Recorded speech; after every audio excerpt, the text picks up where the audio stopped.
Hi guys, welcome to Learn Electronics Repair, and I have on my desk a plain brown box. It may look plain, but there's something interesting in here, okay? So, what we have, power lead, a clip and a probe lead, and this. So this is the HR1520 strong power supply. This has another name, which is a short killer. Let's have a look to see how much these things cost, and then let's put it through its paces. And here we are on AliExpress, and as you know guys, I like to show you the price of these things first. There's no hard sell on this channel, so that's the price of the unit. Now there are two different versions of this, by the way. The 1520, this is the Pro version, which is rated up to 20 volts 20 amps. There is also a 15 volt 20 amp one, which is a bit cheaper. I'll just mention this price does include VAT. In the Canary Islands here, we don't pay VAT, so we get 21% off that. Brings it down to 40 euros basically. The non-Pro version, which is the same thing, just maximum of 15 volts, was about 35, 36 without the VAT. Prices may vary depending on where you live, of course. So what we have here, basically, as it says, strong power supply. I'll just switch this one on, you can see how it operates. Well, we get a little boot up sequence. Okay, and we're on. So we have voltage, current, watts, okay, and you see voltage twice and the current twice. You may wonder why. It'll all become very clear. So the little control knob, and there is only one knob. This is a little rotary encoder. You push the button as well. At the moment it's doing nothing. Press the button, this LED comes on, and now we can alter the voltage, okay, all the way up to 21 volts.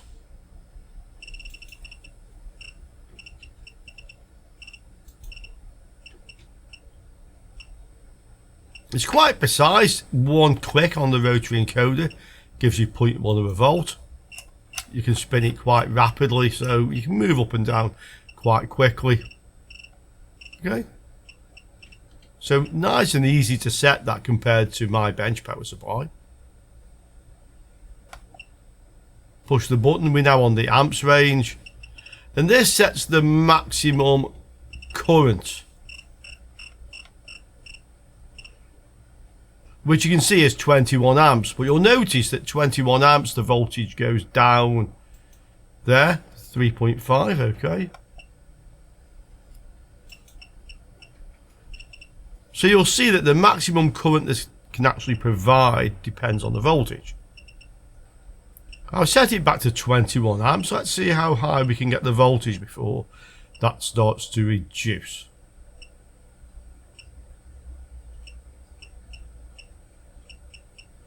About 3.5 volts. Okay. At 12 volts, for example, 5.9 amps. The reason for this is the wattage that this will be dissipating, basically. But the main reason you would use this with the high current is as a short circuit detector. And if you're doing that, then you're going to be doing this at low voltages anyway, okay? Normally, short finding 1 volt is what you would set it to, maybe 0.8. Let's try this as a short finder. So first of all, I'm going to set the voltage low. 1 volt. Touch the button again.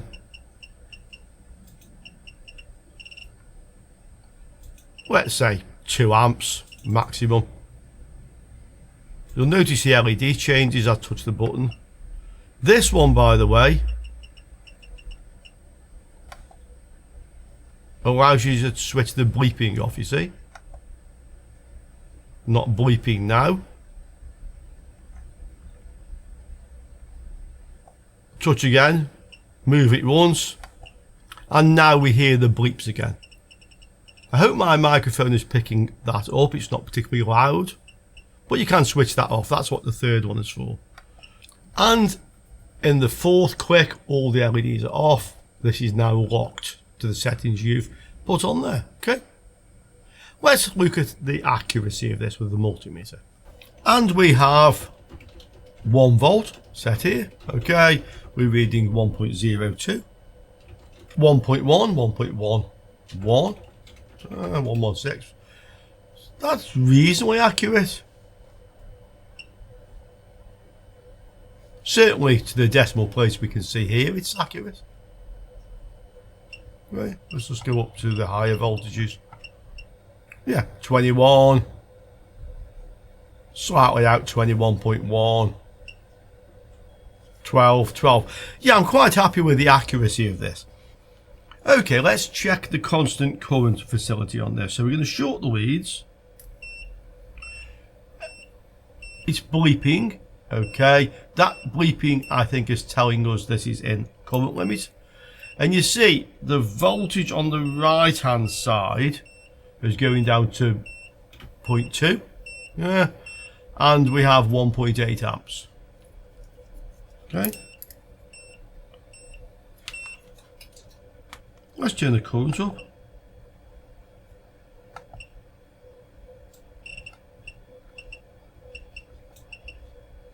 5 amps. Okay, we might get a spark this time actually. No, we didn't. Yeah, 4.9 amps. Now, we know this is quite a powerful device, and to be quite honest, you need to be careful when you're injecting current into short circuits. I'll say injecting current, by the way, I'll just mention this.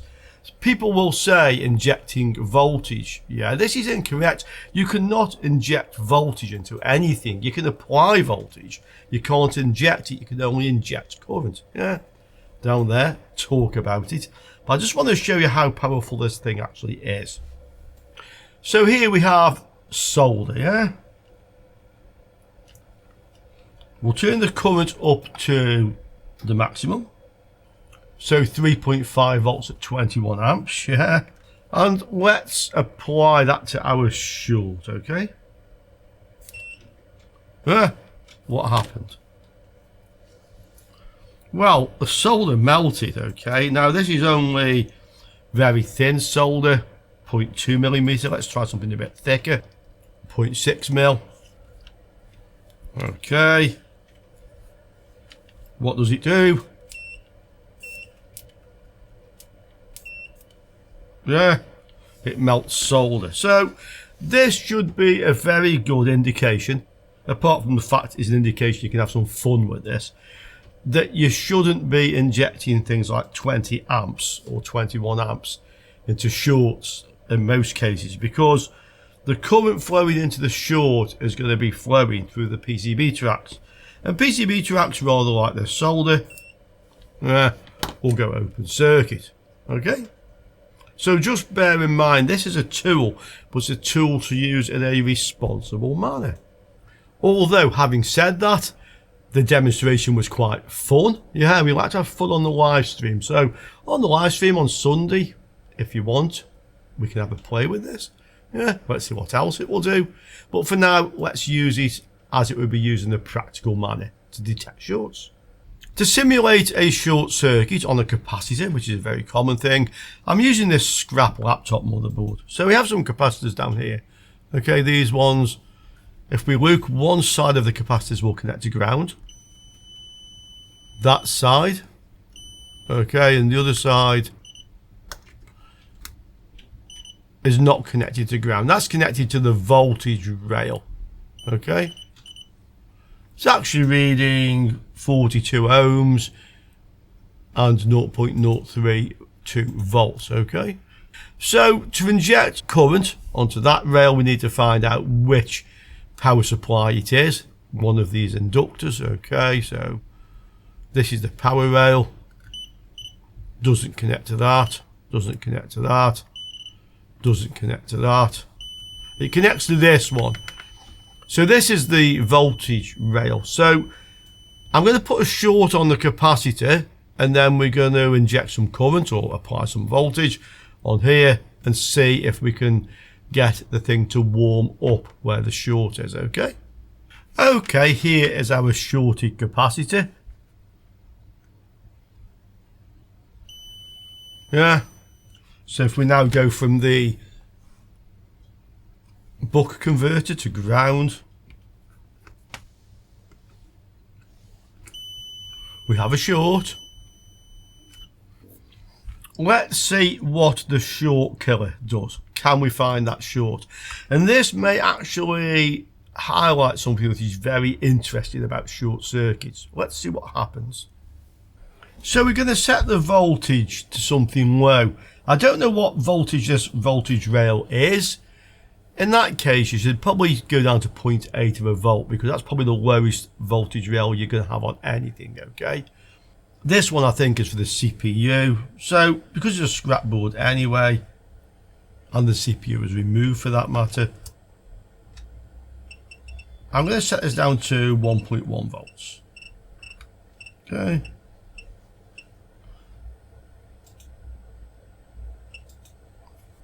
And the current, we're going to start at 1 amp. Now, when we short the leads together, you'll see the actual output voltage will drop almost to 0. And we have 0.8 amps flowing, okay? So you can see it's not exactly accurate what you get out in current compared to what you set it to. Okay? And you may think, well, if it's a short, the voltage will always go low, and it will always go low. The problem is, if you apply enough current, you may actually blow the short open, so it's now an open circuit, and now whatever voltage is on here goes into the voltage rail. And if that's, for example, a CPU that wants 1.1 volts or less, and you now have 10 volts coming in, you're going to blow the CPU up. So that's why you always set the voltage on here to a safe low voltage, or always we start that way. So I'm going to connect the crocodile clip to one of the ground points on the motherboard. I'm going to inject current into here. Okay, and we should see this go down.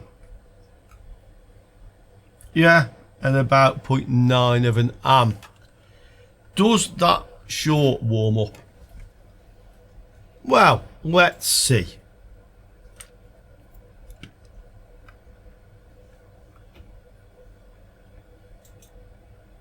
No. Okay, you can see the capacitor there, it's right underneath the little cross. But no, it doesn't warm up. Let's increase the current.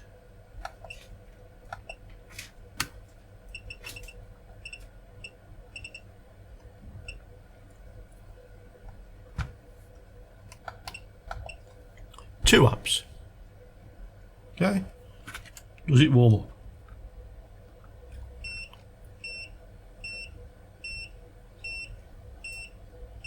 No. Okay. Let's go again. Well, that's 4 amps. What does it do now?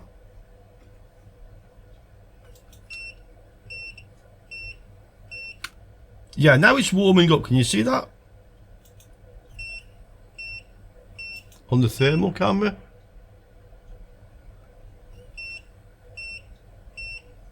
Okay.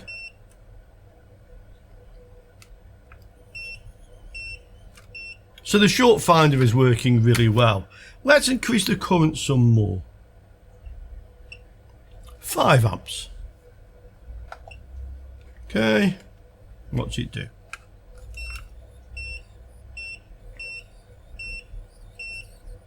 Yep, it's showing itself. I want to go up some more. In fact, let's see if we go up to a high current, what actually happens here, okay? 8 amps. Okay.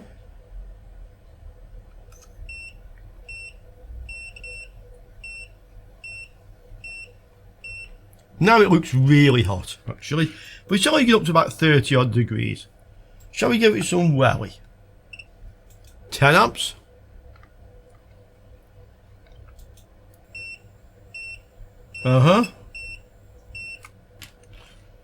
What if we give it the maximum?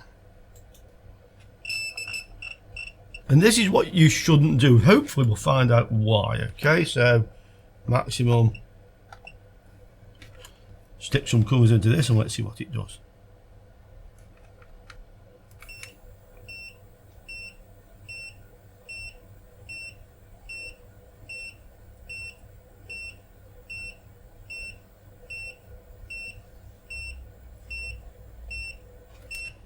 Well, I'll tell you what, this is getting hot around here. Yeah, this is getting hot around here. So the whole track was getting warm. Can you see? Yeah, my finger felt that. Take the macro lens off, get a little bit of a wider view. You see the whole track is warming up? Yeah.